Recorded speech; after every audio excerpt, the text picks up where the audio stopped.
Hey, thanks again for joining us today, everybody. This is Heather Gray, aka TheLymeBoss on the LymeBoss podcast. Woohoo! We've got an amazing guest today talking about one of my favorite subjects, because I know I'm a dork, but they kind of go hand in hand when it comes to chronic illness. You got to be talking about mold. So Dr. Amie Skilton with Elysium, did I pronounce that right? Elysium Health. And she'll actually tell us what that means in here in just a minute, because it's actually got a really cool meaning. But I work with frustrated professionals who've tried everything and they still have embarrassing gut issues, horrible brain fog, and chronic widespread pain.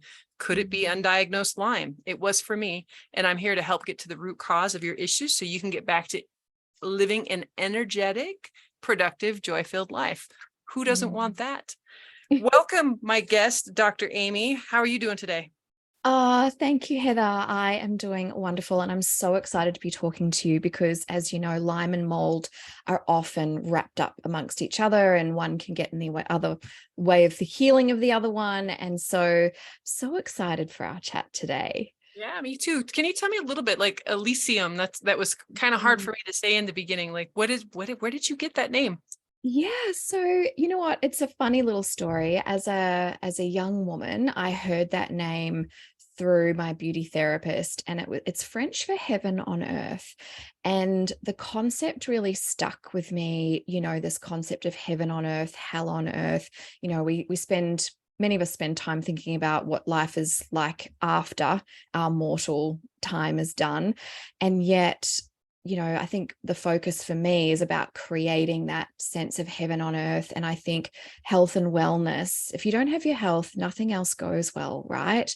And if you feel amazing, you can actually fulfill your, divine purpose. You can explore and enjoy life and all of its beauty. And so for me, the concept really encapsulates my intention for, everyone that comes to see me for whatever health problems that might be, is so that they can live heaven on earth for them, whatever that means to them. But as once their health is back up where it should be. Woohoo! Heaven on earth. Who doesn't want that? Yeah. And so, if my guests can't tell, you sound like you're not from the States. Where are you located?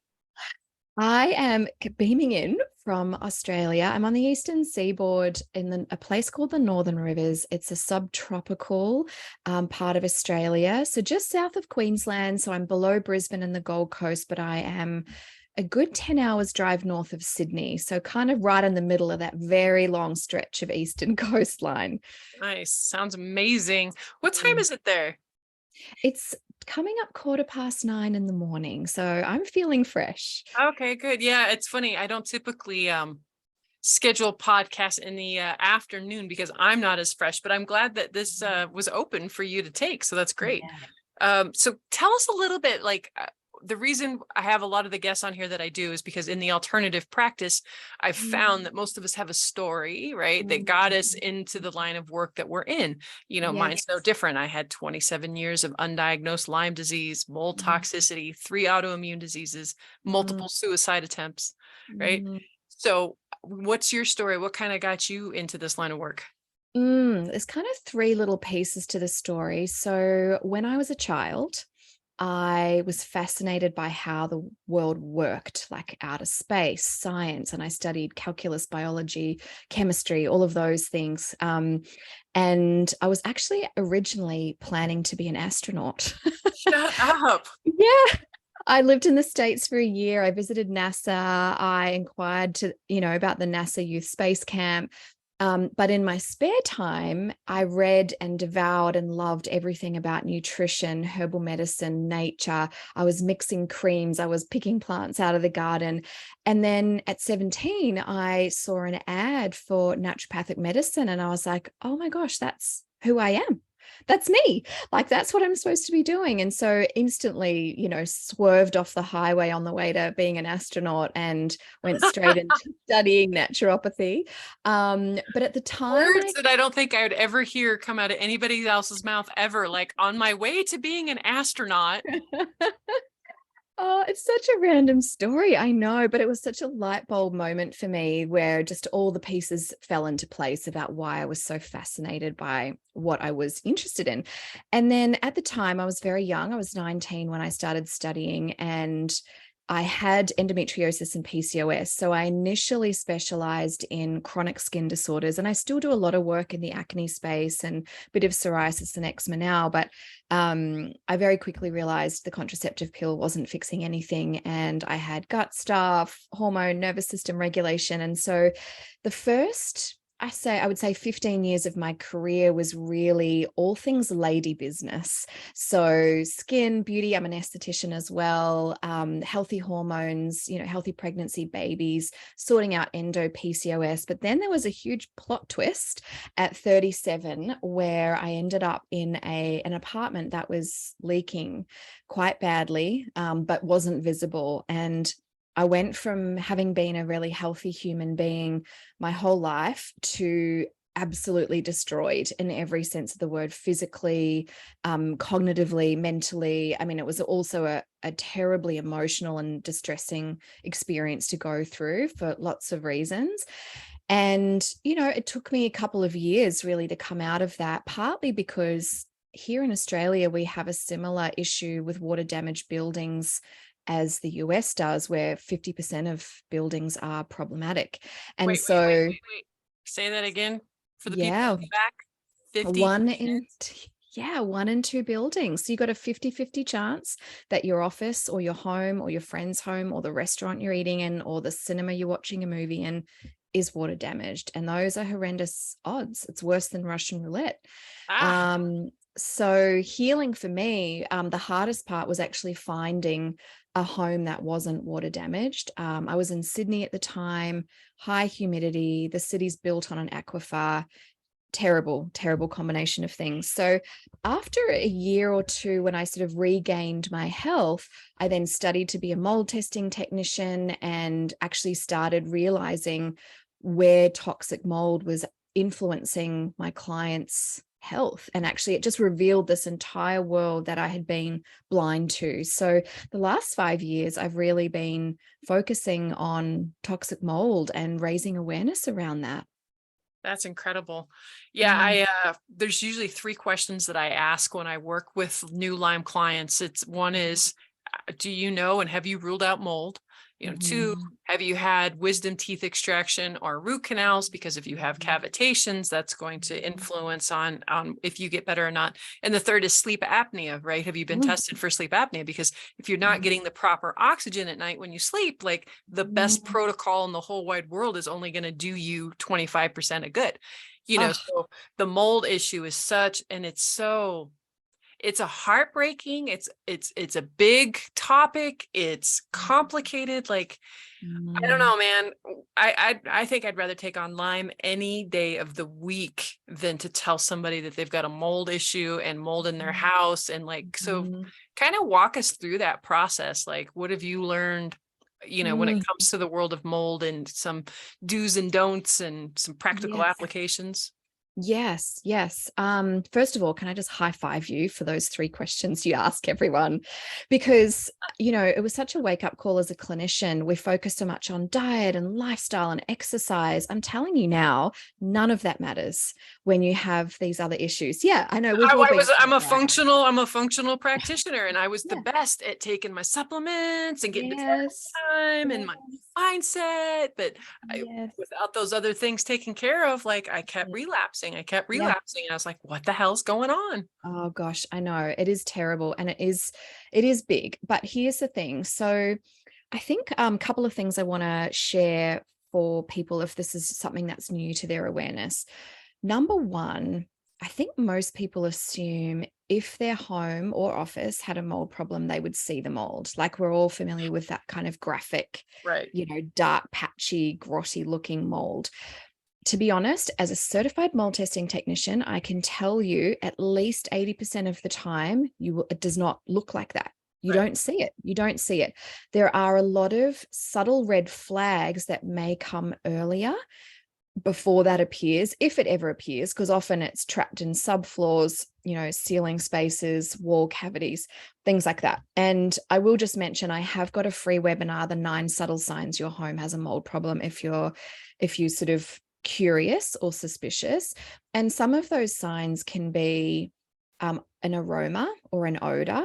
in any of your rooms or the home. Musty smell, I mean, that's just a dead set giveaway that there's mold. But if So many people dismiss that though. They're like, oh, it's just old and it's just musty. No, nope, that's no. mold, Yes, right? it's mold. It's a particular VOC that we know is associated with mold, and VOCs are the gases that mold produce as they are breaking down materials, fungi farts, as they are referred to within our industry.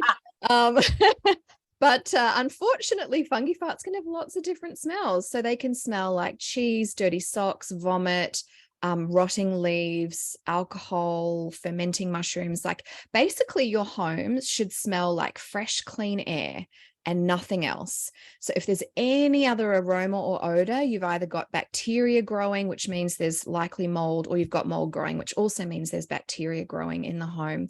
And so smell is the big one. So if you're using diffuser reeds and scented candles, which of course we don't recommend because endocrine disrupting toxicants, but anyway, if you're having to use things like that to make your house smell better, there's a problem in the home.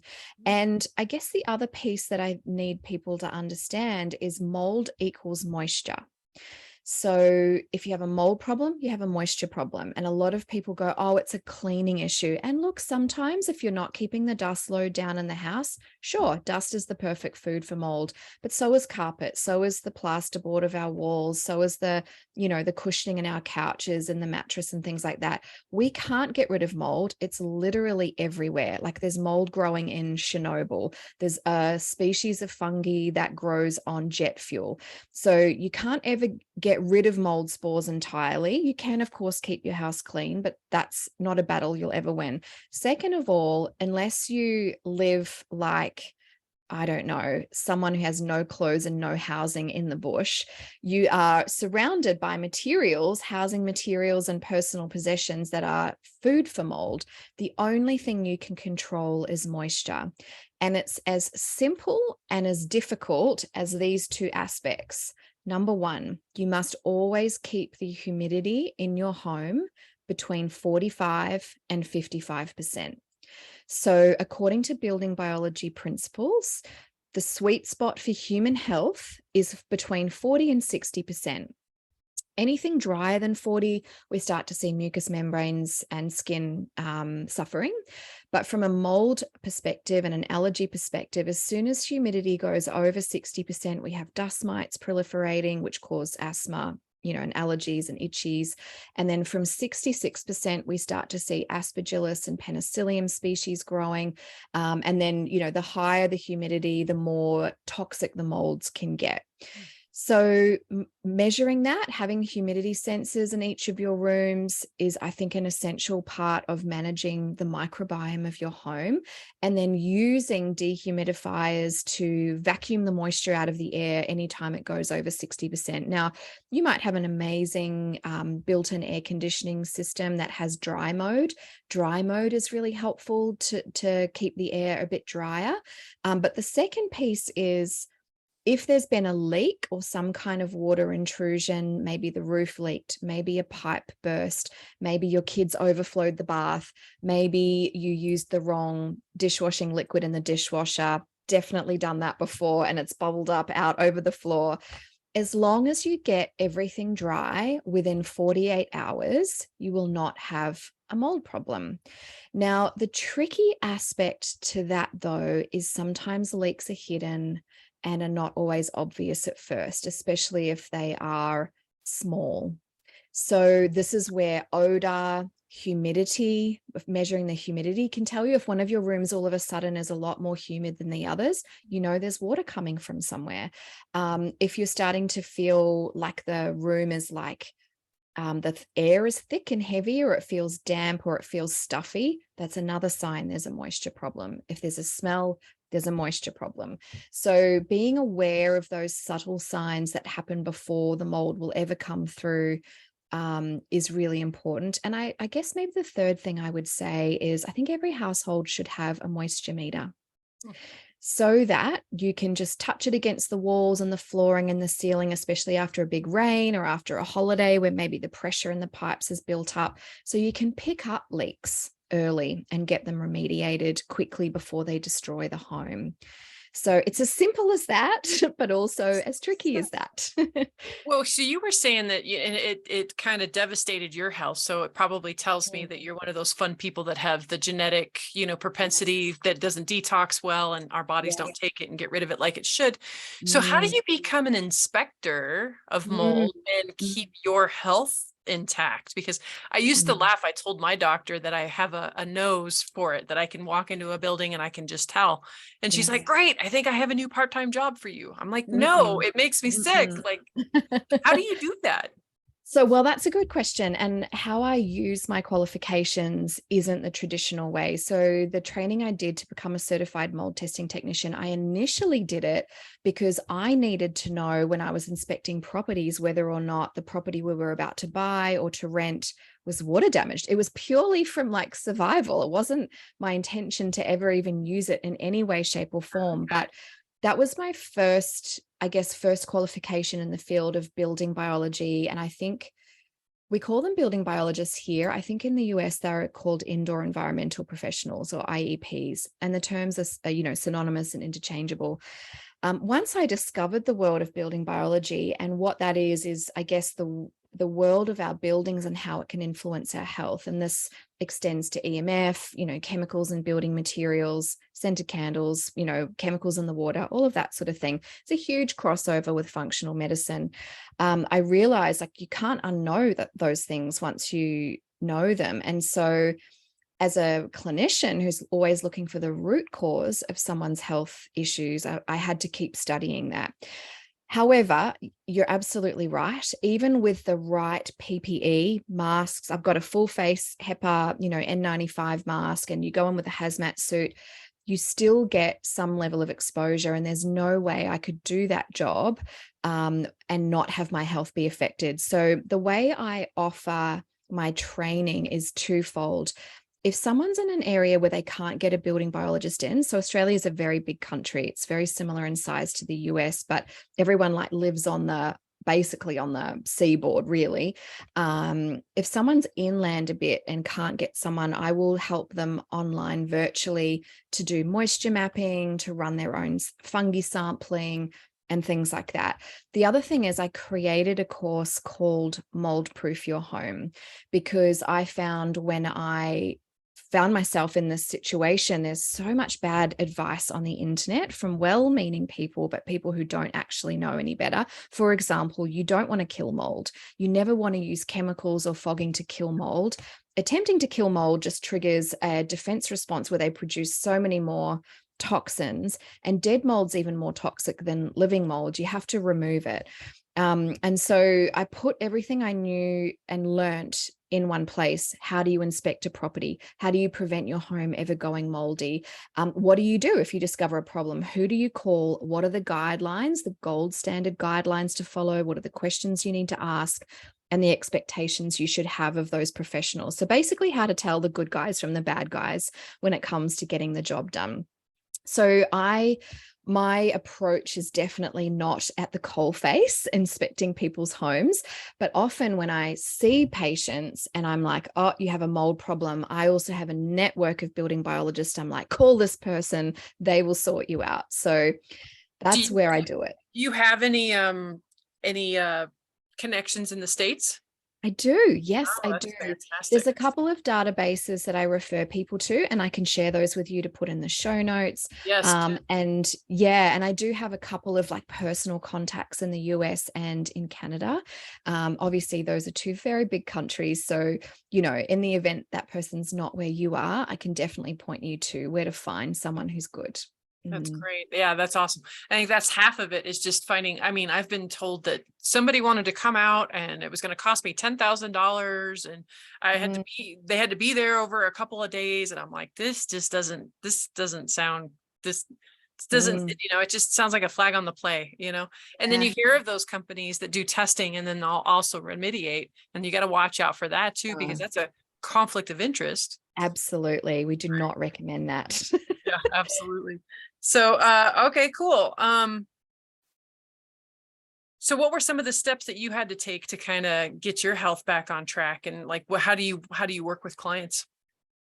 So I guess a bit like you, when you have those questions at the very beginning, that sort of will post a bit of a red flag. So some of the things that I might see is obviously the brain fog, the fatigue, gut problems, chronic allergies. They're on antihistamines all the time, or maybe they've developed a secondary issue like dysautonomia, like POTS, or mast cell activation syndrome, multiple chemical sensitivity. It's about identifying that.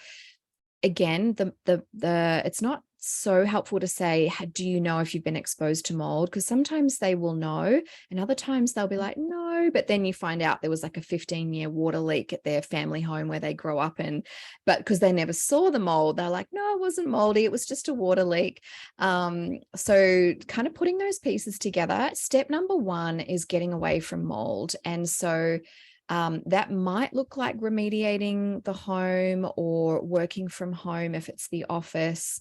It might look like moving somewhere else. Sometimes it looks like, living in a van or camping for a while, because it can be really hard to get away from. But I can tell you from my own personal experience, all of the supplements and the protocols for mold while I was still in mold kept my head above water so I could keep functioning. That was it. I was not thriving. I couldn't work. I was barely functioning, but I could just do the basics. As soon as I finally found a good home, and let me tell you, I looked at 300 homes over the course of 4.5 months, and 5 of them were not visibly water damaged. And I know, terrifying stuff. Damn. Wow. Yeah.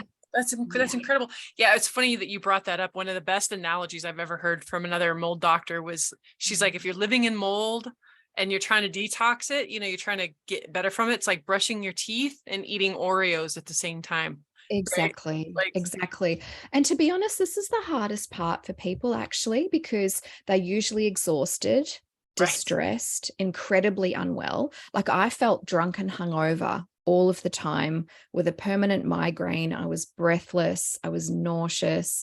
I was so fatigued. Some days I had to choose between eating and showering. Like that's how fatigued I was. It was horrendous. My brain was so inflamed. I forgot where I was. I forgot my own name at some point. I couldn't figure out how to get dressed. I definitely couldn't have a conversation or remember anything you told me. And so when someone's that unwell as a clinician, it can be you need to really, the support they need is so much of a higher level because their memory is bad. Their will to live is low, their support network often I was lucky, like it was 5 months from being well to being sick when I put the pieces together, but for some people it's years or decades. And often friends have moved on, family have disowned them because they think they're just weird hypochondriac or exaggerating. It's crazy. I It's all know in they your head. Oh God, it's so heartbreaking. So step number one's often the hardest. And then once you're in a mold-free environment, or let's call it a healthy environment. Obviously, a mold-free environment doesn't exist, but a healthy microbiome, whatever that is, recovery can actually be quite quick. But again, it depends on your resources. I was able to take all of the supplements and do all of the things. For some people, staying in a clean environment and just getting clean water and a gluten-free, amylose-free diet is all they can manage, and maybe, saltwater baths and things like that. So for me, I work with whatever resources my client has, and we just do the best and just know that every step takes you further on the healing path, but sometimes it's never linear. I don't even think it's linear for non-mold clients, but for mold and Lyme, as you would know, the relapsing, and I think it's almost the psychological part is, I don't want to say it's harder, but it's just as big. It's just as big, being misunderstood, gaslit.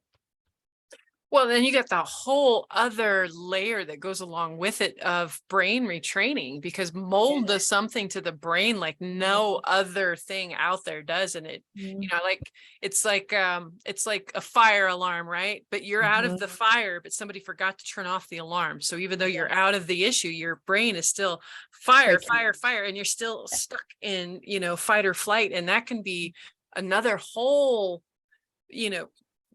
layer to the onion, right? So what kind of work did you have to do to retrain your brain, or did you have any of those nervous system dysregulations? Yeah, so I didn't have to do much, to be honest. And I think that was partly because my time in mold was quite short. I was only in there for 5 months. Actually, that's not strictly true. We actually moved somewhere else, and my exposure was probably it was just over a year and a half. However, I was fully supported by my now husband, his family, my colleagues. I already knew what was wrong with me. So I think I missed a lot of the trauma that can come along with being having mold illness. I've also felt very resourceful. I was well resourced. And so I didn't have a lot of the panic and fear around how am I going to achieve this? Right. I was diagnosed with pyroluria. So there was absolutely, low dopamine. There was, I've always had a tendency towards anxiety, which may well have been connected to, other mold exposures growing up that weren't as extreme. And so I did do a lot with vagal nerve therapy and self-regulation. Thankfully, I was also seeing a psychologist prior to this for, some other support. And he supported me through it in real time. And he was amazing. So I think I didn't have as much of that activation, certainly not on a psychological level, only on that physiological level. And I was already pretty well versed in nervous system regulation. So I was able to take care of that myself. But what I can say is, with almost all of my clients, yes, they need some kind of neural retraining. And what that looks like for an individual is quite variable. Like each person might need something slightly different. But certainly that's a big aspect because there's a huge fear component and PTSD, even once you recover, about, going out and being re-exposed or, for example, my shopping center where I am has been flooded multiple times and there's literally mold growing all over the roof. It's horrendous. And without a regulated nervous system, I could go in there, see that, and my whole body would have a fight or flight response, which of course is a toxicant in and of itself. And I might have similar symptoms to mold exposure on top of any mold exposure symptoms I might get physically. But because I have healed enough, I'm physically more resilient, and psychologically, it doesn't trigger me in the same way. So I can go in and out of there. And as long as I'm in and out in under half an hour, I'm fine. But yeah, it's a big part of healing for sure. I would love for you to just rewind it a bit for our listeners, because I know what pyrrole disorder is. And I actually just recently started testing for it a year ago, which is amazing for those who, tend towards the side of anxiety. It can be some low hanging fruit to really turn that around. But could you explain a little bit more about what pyrrole disorder is? Yes, absolutely. So HPL, which is like the acronym for the long, tricky version of pyrroles, is a natural metabolic byproduct from red blood cell breakdown. So literally everyone produces them every day, just like we produce carbon dioxide. But they are meant to be a very low level. And for lots of different reasons, we can see them go up. Stress can temporarily elevate them. And of course, illness will do that too. And then for some people, it can run in their families. They haven't identified the exact gene, but we can see like a familial pattern. But basically, elevated levels of HPL really aggravate the nervous system. So it can trigger symptoms like the classic red flag. And I didn't have this, but it's one of the biggest hallmarks is that sensitivity to texture on clothes. So cutting the tags off, can't wear anything itchy, scratchy. The sheets have got to be perfectly smooth. For me, I do remember as a child having texture issues with food. I didn't like anything lumpy or gooey. So that can be sensory processing disorder, can be related to pyroluria. So I'm definitely I didn't even know that. Like that Yeah. part, I didn't even. I do the tags, and I can't wear anything itchy, and I have the mouth thingy as well. Uh-huh. It's like the nervous system sensitivity is dialed up to 100. So we're a lot more impacted by our environment. I personally can't deal with primary colors. Like everything in my home's quite neutral. My husband calls it hospital clean, like white. It's definitely not, but it's like pastels. I'm sensitive to sound, like sounds outside might stop me sleeping. Certain types of music really just drive me crazy. Dogs drive me Yeah. all. What dog? My neighbor's dog barks, and it's like it Yeah. hits my nervous system. Like it's Yes. it's It's like horrible. nails on a chalkboard, Oh, it's isn't it? horrible. Yeah. Yeah. So that's part of it. It's also like a tendency to anxiety.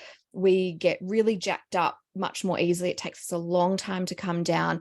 The other part of it is pyrroles, or HPL, is eliminated through the urine, and it binds zinc and B6.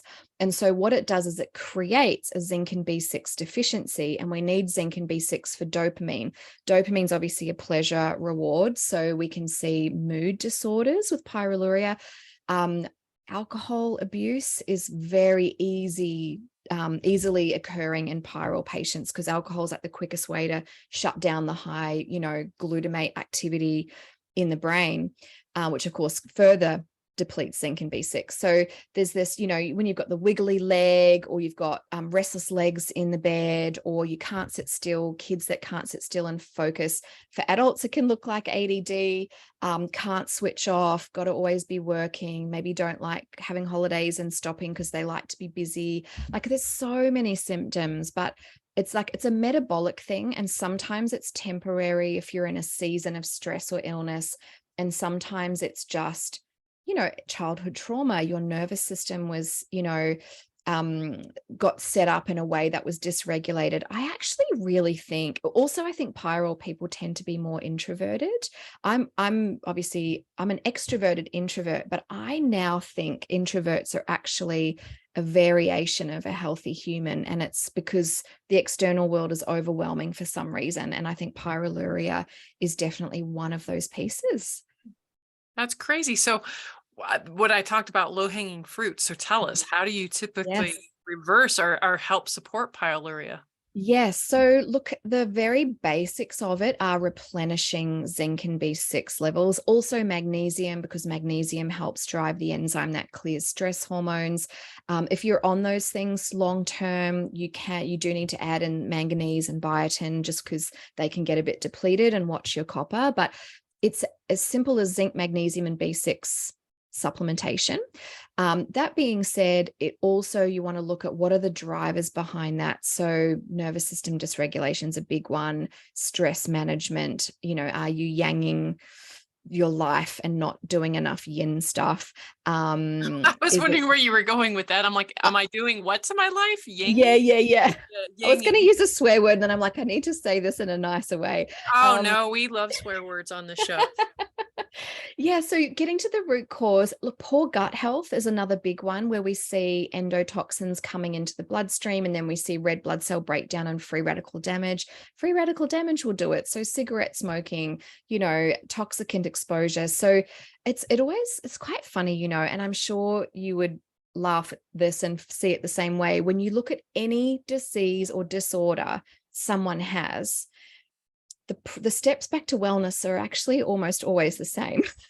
Absolutely. Removing all the garbage, bringing in all the good stuff, and the body will just correct itself. So I'm laughing as I'm saying that, because it's such a standard thing to say, but it's true. It's like it just really, the only difference is what flavor of illness did you get based on the things that you're doing in your life that aren't good for you. Absolutely. Amen, sister.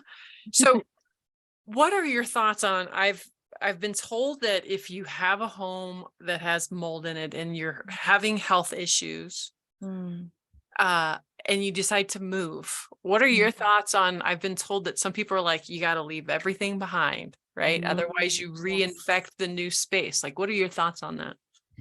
Yes, that is for the most part true. So possessions fall into 3 different categories: non-porous, semi-porous, and porous. And all that means is, how absorbent is it to mold toxins and also spores, and therefore how easy is it to clean or not? And what I will say is everyone's sensitivity is slightly different. And for some people, they could react to literally anything and everything, which is why it's always advisable that anything you remediate, you should put in storage for a little while, allow yourself to heal before you bring it back out of storage, and just see how it affects you. But loosely speaking, anything that's metal, glass, or like a glazed ceramic should be easy enough to clean, and with hot soapy water. So your cutlery, your crockery, your cups, your kitchen utensils, unless they're plastic or wooden, should all be able to be run through a dishwasher and be fine. Now, putting them in storage and then bringing them back out will allow you to detect any odor that you might be a bit desensitized to initially, because there are certain mold toxins that damage your olfactory bulb, so you can't smell mold. It's a survival thing for mold. But then you've got the semi-porous and porous stuff. So here are the things I would never take. My bed base and pillows and doonas. Linen, probably Wait, okay. what was that last one? So I think do you call them duvets, doonas, comforters? Oh, yeah. Okay. Yeah. Yeah. There's I'm like, so many wait. words. What is that? Yeah, so the thick, feathery, blanket type things. Anything that you could trap spores in there, and you just can't vacuum it out. And especially the bedding, because you sleep in it 8 hours, and if you're unwell, much more than that. But bedding can't be washed? Linen should be able to be washed. So pillowcases and sheets, and duvet covers, as long as there's no visible mold and they're not from a room or a storage cupboard where mold was growing. Yes, you can hot wash them for an hour, dry them in the sun, and then they should be fine. But I wouldn't take couches, upholstered things. And the tricky things are like photographs, books, paper stuff, because mold loves that. There's some remediation you can do, but it's never foolproof. And so with each client, I have to really navigate that. For example, I had a client who had really expensive artwork. She was a collector, and, she had several pieces that were worth like probably more than, I'll ever earn in my lifetime. So you can't say to someone, I'll get rid of them. But what we said was, let's actually hermetically seal them in a glass shadow box so that no air can escape outwards, and then you can still hang them and enjoy them, but you're not going to be impacted, health-wise by them. So, there's no sort of single script to follow, but generally speaking, non-porous, you're okay. Semi-porous and porous, probably not. Gotcha. Man, that's the toughest part. That's the heartbreaking part, because I have heard of too many people ending up in their vans or camping, with no belongings because they had to leave everything behind. Like, it's just, it's heartbreaking. And it's so bizarre because we've evolved with mold, for so freaking long, but, with these genetic mutations, and I think with the amplification of the EMFs and the 5G, and we've like chemicals. we've supercharged these critters to be way more virulent than ever in the past, right? Absolutely. The way I look at it is how we've created superbugs with antibiotics, where we've got antibiotic resistance. We've created super molds with not just cleaning products, but like all of the chemicals in our homes. Like, we're basically building homes out of paper. Like, it's junk food for mold. Mold and fungi in itself, out in nature, are our recyclers. They're amazing. And the byproduct of their recycling of, real wood from trees and rotting leaves, most of us won't ever have an issue with that. And I only say most of us because if you're really mold injured, you can become so overwhelmed with chemicals for a time. It's a bit of an issue. The trouble is with water and then really easily digestible food that's also laden with toxic chemicals in a home that's got Wi-Fi emitting, we're having different species of mold becoming the dominant feature in the microbiome of the home. So a bit like when we have bad bacteria overgrow in the gut, we have bad mold and bacteria. Water actually brings to life all of the microbes, by the way. So whenever there's mold growing, there's also lots of bacteria growing, which is why one of the common symptoms is just chronic infections, cold, sinus, skin stuff. And the species that grow in this environment are toxic, and the chemicals that they produce are toxic. So it's really the nature of the mold, the species of the mold, and the environment we've created for ourselves and for them. And plus the genetics doesn't help, making it really toxic. Absolutely. Absolutely. My God, this was amazing. This was awesome. I'm so glad you reached out. Like this is gonna be great. Yeah. So shameless plug time. So what have Yeah. you got working on right now? Like, how can people find you, reach you? Like, Yeah, so come and find me. My website is whatthenaturopathsaid.com. And if you are a social media user, my favorite place to hang out is Instagram. My handle is thatnaturopath. And you'll notice on my website, I've got a whole page dedicated to mold. If you want to get that free webinar about the subtle signs your home has a mold problem, you can find it there. I'll also hand over the link. I've also got a free ebook, How Mold Makes You Sick. So if you've got chronic health issues that are maybe not responding, or you're curious to know if there's a relationship there, you can download that ebook for free. And of course, if you really want a deep dive, I have got a course called Mold Proof Your Home, which tells you literally everything you need to know. Now, if you are in a position of trying to find a home, I've got a mini course that teaches you how to inspect a property so that you don't have to hire an IEP every time you do that. And if you've listened to this episode, you don't have a mold problem, but you're absolutely terrified now of ever getting one, I have another mini course that's Mold Prevention 101 that teaches you the A to Z of making sure your home stays mold free forever. So feel free to check that out too. you thought of everything. And I swear, I'm living in a rental right now that feels pretty safe. And that's one of my biggest fears is like, I don't want to live in a rental my whole life.